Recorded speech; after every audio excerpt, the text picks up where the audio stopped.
thing that I have said consistently throughout Tekken 8's first year is I don't believe there are any truly weak characters.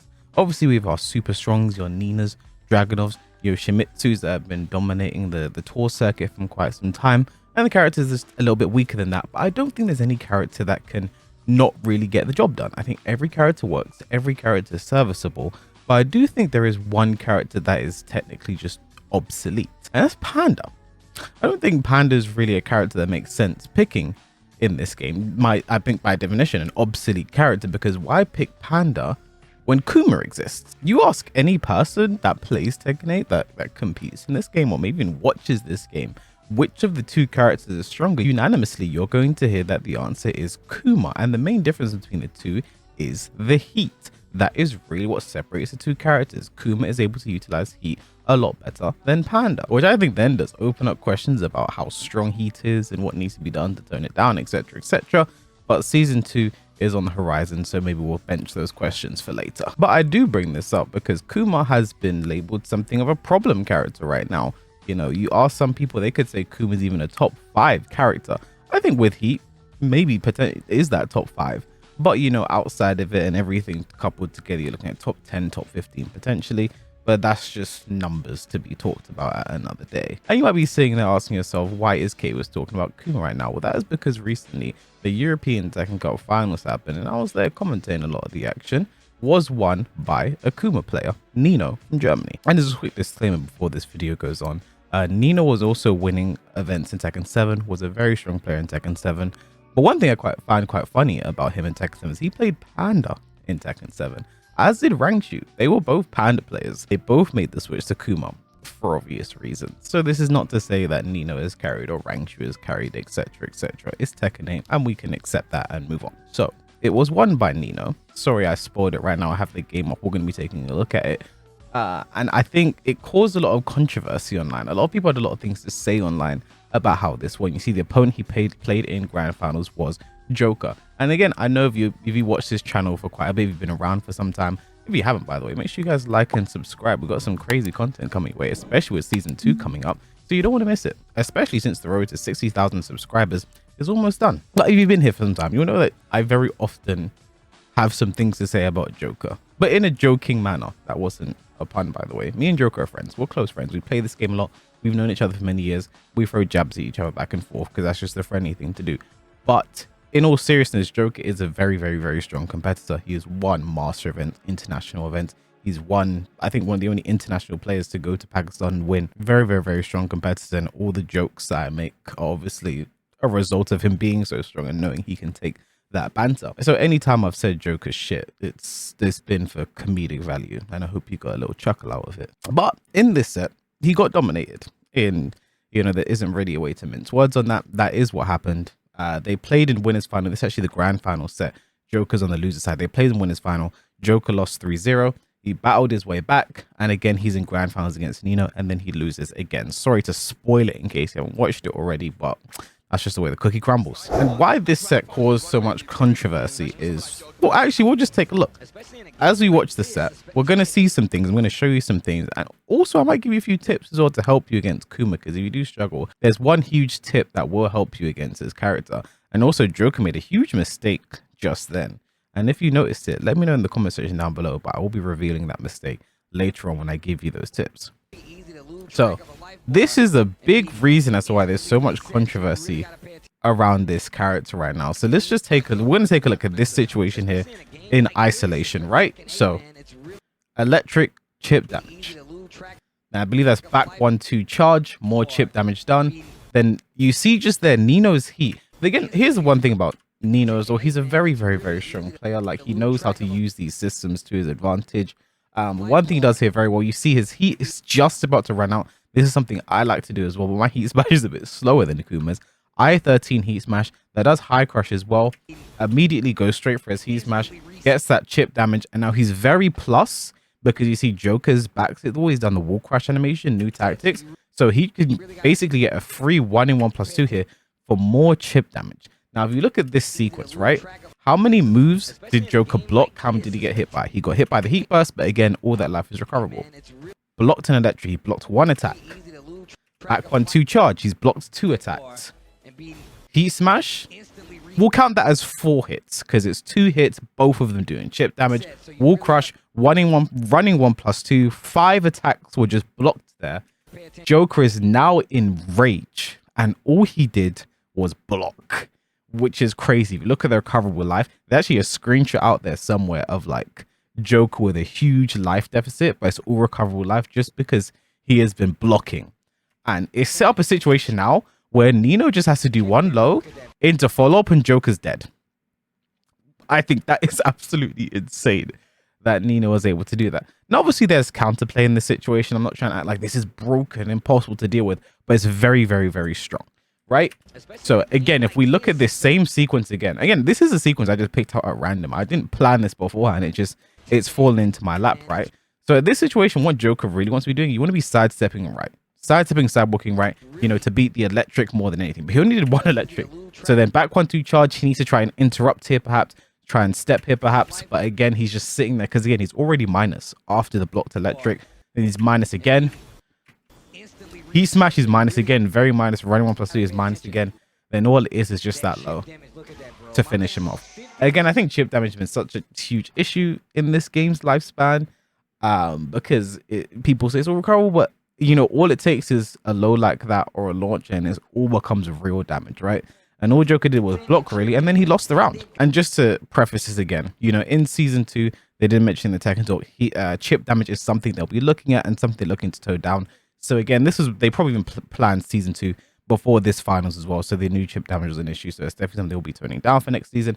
I'm very excited to look at the differences. One thing I'll be doing when Season 2 drops is I'll be doing direct comparisons between before and after, what the chip damage looks like, and to see what it's going to look like moving forward for Season 2, and if the change is big enough or if they need to do more.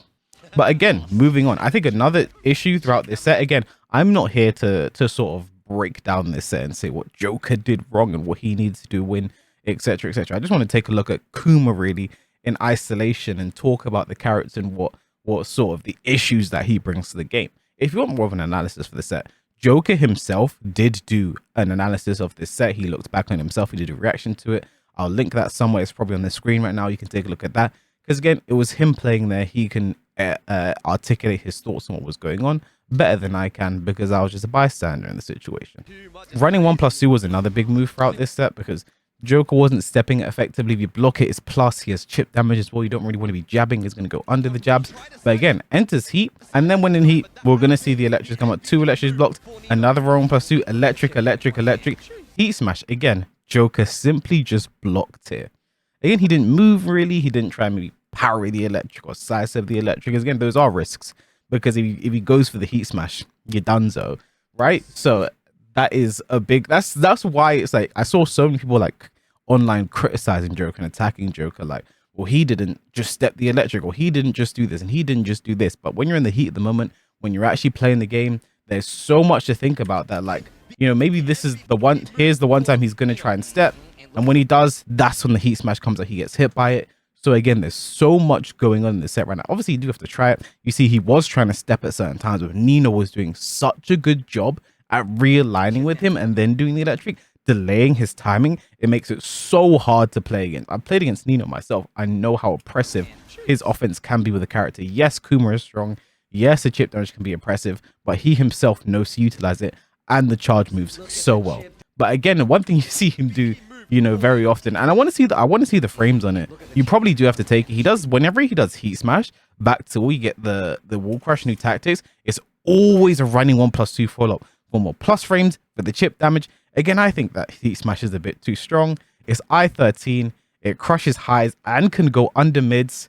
Super plus if their back is to the wall, and can set up a... I don't know if the running 1+2 is free, but potentially sets up a free running 1+2 for more pressure, more chip damage that you have to take against this character. And this is the stance as well. If he does running 1+2 into the hunting bear stance, Kuma does have the throw that deletes recoverable life. So all that life that Joka can recover, and he can. He's very much still in Tekken 8. He's very much still in this round. But all this life that you can disappear with that throw. I think the throw is also reactable.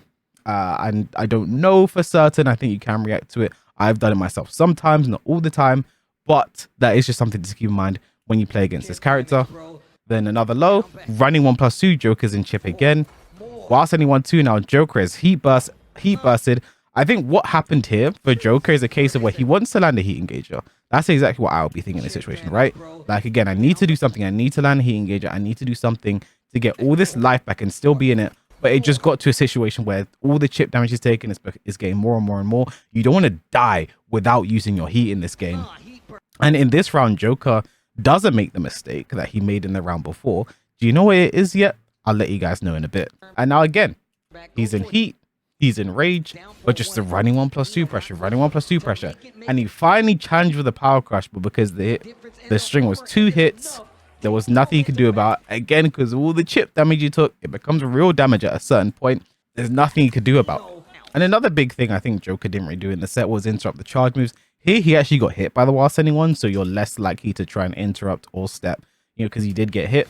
So you're just going to take that chip dash for free. Not really much you want to do about it. Again, a lot of back tempo. I think this was also a bit of a mistake in the set, because once you create that space for Kuma or for Panda, it just sets up perfect spacing for another running 1+2 that you can't step. So it's more pressure that he goes in with. Again, the running 1+2, Joka sidesteps right, evades the jab. But again, I just think the charge moves, because again, this is the second set these two have played. This is now the grand finals. It's left Joka a bit gun shy. He sees a whiff jab, doesn't really want to try anything. He's like, I'm just going to check with the jab. And then down forward 1. Like, Joker's now trying to play a bit more aggressive. Back 4, running 1+2 pressure. Another back 4, he challenges, steps, the heat burst, just trapped, unfortunate. Good back tempo, makes the electric whiff. And now Joker's on the offensive. But in that situation, that's a very good heat smash for Nino. Very good. It's a situation where Joker's minus. The power crush here is a very common flowchart. Joker's heat is also about to run out, so you'll probably expect him to use it. So for Nino, heat burst is going to be pretty much any option that Joker can do besides turn around and block. Excellent option there for Nino. Creates a space where he goes in with another running 1+2, right? Like, it really was the move of the set. Good punish there. Now, neither of them have heat. We're playing Tekken 7, basically. But the chip damage is still there. The power crush, Nino rolls under. Safe low. Again, another charge. No interrupt from Joka. Running 1+2. Then he just finishes the while sending 1-2 that time. And that's just the first game of the grand finals. If Joka wants to win, he needs to win 3 games. Then reset and then win another 3 games, right? So it's a lot of pressure on his shoulders. I just think the longer you play against this, like again, running 1+2 into the jabs. Because again, if you so here he did 2-1 instead of the 1. If you go back to that previous game they played, he did running 1+2 into the 1 jab, Joka step. So Nino this time keeps it very simple 2-1. You know, Joka had either power crashed back 4 or did a sidestep right after running 1+2. All right, just 2-1. Keep him in check. Into the heat burst. Joka couldn't step it. So now both of them in heat. And again, Joka made that mistake. And you know what it is yet? Let me know if you know what that mistake is yet. I'll let you know. It's to me, it's the secret to defeating Kuma. But either way, more chip damage. Joka just uses the shoulder, wants to get away from the pressure. Down 4-3, down 4-3. While saying 2, so looking very good for Joka. Excellent punish there. Joka didn't charge the moves himself. You know, didn't want to follow in Nino's lead. But here, this is a situation very winnable for Joka. But again, I mentioned it earlier. That back tempo, not really something you want to do against the Kuma, because running 1+2 just creates, puts the situation so much in Kuma's favor, right? Roll does nothing. Forward 4-2, Joka do something. Nice step. Throw broken by Nino, the Rager, and I think baits it. Very good work there from Nino. As Spag said, 4 rounds in a row for Nino, right? Joka had the baby tantrum there, but didn't finish it. Now, good step there from Joka, but the shoulder whiffing, a bit unfortunate. You know, but looking, things are a lot more competitive now. And again, Joka made that same mistake this round. Have you noticed it yet? Let me know. But again, no heat. Running 1+2, good power crush for Joka. Very much looking like a winnable round for him, right? Nice throw. He's now put Nino in the corner. A good power crush as well, because a very common when you play against the Bears. I would say Kuma mainly because I play against Kuma more than Panda. Maybe Panda players don't do it. When you play against the Bears, this kind of spacing here, this kind of situation, especially if something like a broken throw that swaps sides, the Bears have their own throw where they swap sides when they do this. They'll do back forward too. You know, that if you try and mash something, that's the range where back forward 2 is really advantageous. So a very good power crush. Excellent call out there from Joka. Like, you're seeing the knowledge. He knows what to do against the character and the players. Just Nino playing a lot better right now. And if there's one thing I want removed from Tekken 8, if there's one thing in Season 2 they gotta take a look at, it's these. If not all spike combos, I do think all spike combos are really strong, but if not all spike combos, this specific one, because it does a ton of damage. It does a ridiculous amount of damage. Like, that's something I definitely want looked at next season. But nice down jab there to interrupt. That's a good option select. Like, Joka looking very good. It's just the fact that he can't close out these rounds. Nino one step ahead. Nino's confidence was really bearing through. Back three. Joka got chip damage of his own. Couldn't step the heat burst there. I think Kuma's one does track kind of well. You know? Good challenge for Joka. Keeping the pressure and going aggressive. I think this is exactly what he needed to do if he wanted to win the set. Be aggressive. Go in. You know, but just got a bit too gun shy sometimes. And it's not... You can't blame him for it, right? Because of how strong this character is. The way this character can interrupt. The way this character can stop your pressure. Did this kill? Yeah. Can we get that? Can we get that combo out of the game? That's all I want. That's all I want is that combo to go. It's not all I want, but I would like that combo to disappear. You know, next season. Namco, Harada, Mari, Nakatsu. If you guys could get on that, that would be fantastic. But again, to me, this is what I found so annoying. I feel like this is the game Joka finally found his groove. He was being as aggressive as he needed to be. Also, in the previous round, I forgot to mention that Joka made that mistake again. Do you know what the mistake is yet? Electric connects. The fact that Nino converted a combo there is always pretty insane. I just want to say, good step from Joka, gets the punish as well. Forward 3, down 4. Full crouch sweep. Joka playing this one very well, and down 2 to finish off. The lows were really connecting for Joka.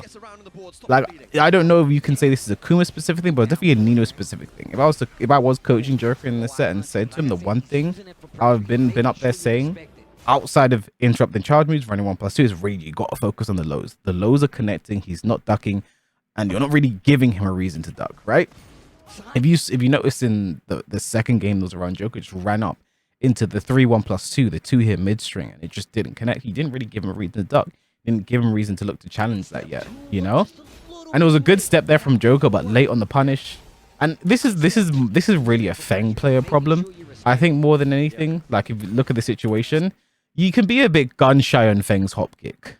I've been using the word gun shy a lot today. You can be a bit gun shy on Feng's hop kick because the range isn't fantastic, especially if you go back to Tekken 7 times. A lot of these Feng players now played the character before. His range isn't really fantastic in the hop kick, so you can sit there and sort of you want to sit there, analyze the range for a bit, and then is it gonna hit? Is it not gonna hit? And it can really like cause you to hesitate a bit. Luckily, didn't get punished for it though, because Kuma could have heat smashed as a punish for it, but luckily no punishment. Again, charge moves, chip damage, more chip damage. Good power crush from Joka, size of 1+2, good interrupt there. And like again, no interrupt again for Joka. Did he have another one? And then the time Joka finally tries to interrupt. Nino was so ready for it. He's like, surely I've conditioned him. And he had. You know, just great reading of the game at that situation, right? And now here we go.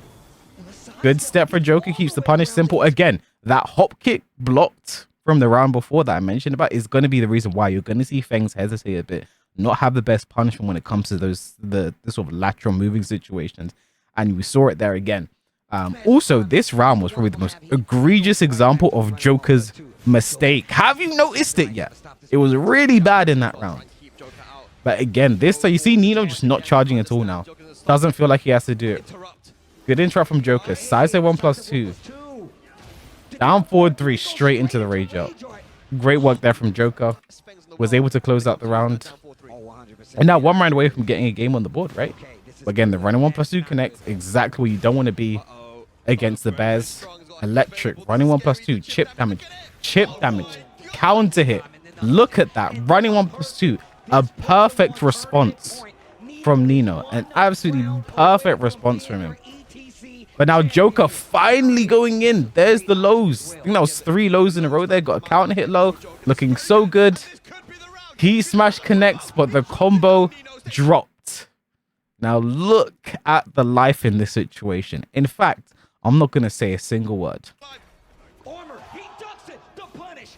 Charge. He's got the heat. He's trying to sidestep. You see him going for it, but he spends the rest of it. If Joka can survive this, he has another chance. The throw is broken. The back throw to the Ranger, but the wall is kind of low. That's gonna do it.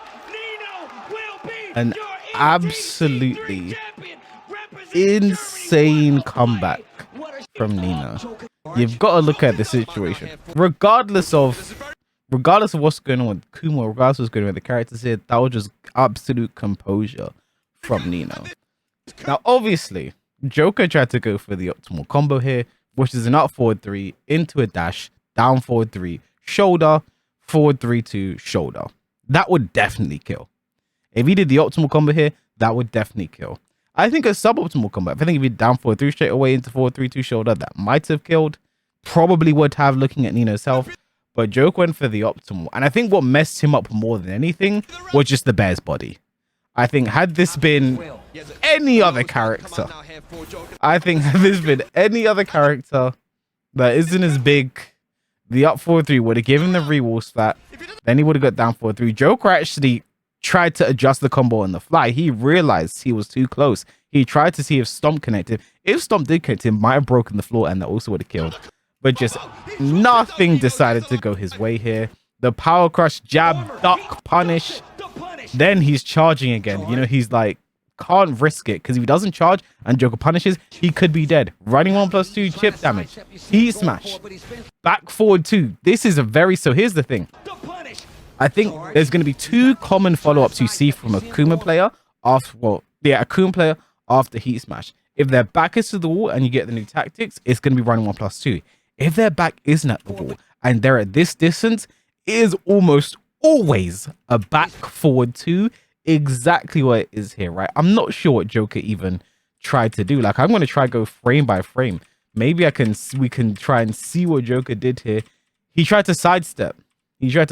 Or sidewalk. He got caught. Now, luckily, the combo didn't connect. I don't think the spike combo would have been enough to kill, but it didn't connect. Joka had a chance. Nino, amazing throw break, by the way. Like, if you look at this frame by frame, it's kind of hard to even see Feng's arms here, right? Like, because Kuma's body's in the bro. Kuma's body's in the way. It's kind of hard to see what this throw is, right? Like, you can't see the hands. The shoulders you can see, and the shoulders are one of the biggest tells when it comes to throws, but some people, it's just the hands they look for, right? You can't see. So an amazing throw break there from Nino. Could have just been on pure instinct on the fact he's not going to do a regular throw here, right? His Feng's only command throw is 1+2, and then it's the regular throws, right? And then again, another back forward 2, connects with the wall into Ranger, finishes it perfectly, right? Like, I think just the fact back forward 2 was really what ended, as much as all the chip damage and the other was a big talking point. Back forward 2 was really the name of the game, the move of the game. And again, we were in this exact same situation in the game before on Sanctum stage. A throw was broken by Nino. It put Nino's back to the wall, not Joker's like it was here. But Nino went for back forward 2 and Joka power crushed. We are in this exact same situation now. Joka doesn't keep that same presence of mind. Nino goes for what he always goes for. Joker's thinking is, I need to get away from the wall. That is what he said. I need to get away from the wall. And obviously he's panicking a little bit here, because he had a game-winning combo. He had a round-winning combo. It should be 2-1 here. And it's not over. He's taken a lot of damage. Nino's working an amazing comeback. So that I just need to... There's still a lot of time left in the round. I have to get away from the wall. And then we're going to play from there. And just back forward 2 is what catches him. And it's game over. I mean, amazing presence of mind for Nino. I think Joka didn't play his best this set. It doesn't negate how strong the Bears are, etc., etc. But you know, Joka didn't play his best this set. He'll be the first person to tell you that. And again, he has his own analysis for the set. So you know, if you've seen what I had to say and you're like, well, I wonder if what Joker's saying corroborates that, go ahead, check out his video, see what he was thinking during the set. But yeah, it was very much just not Joker's best game. Nino did everything he needed to do to win. I think he knows how strong the character is. He's not going to lie to you and say Kuma is weak, etc. He knows how strong the character is. But the chip damage, we saw what makes the Bears so strong. I'm excited to see what this brings for season 2, right? Like how do they go about nerfing Kuma in season 2? You know, it's the chip damage. I think the chip damage is the real big thing when people talk about this character. I think his other strong things in that wall combo is absurd. But they already mentioned chip damage in the Tekken talk. So are they not even gonna focus on specific buffs for the character? It's just gonna be chip damage.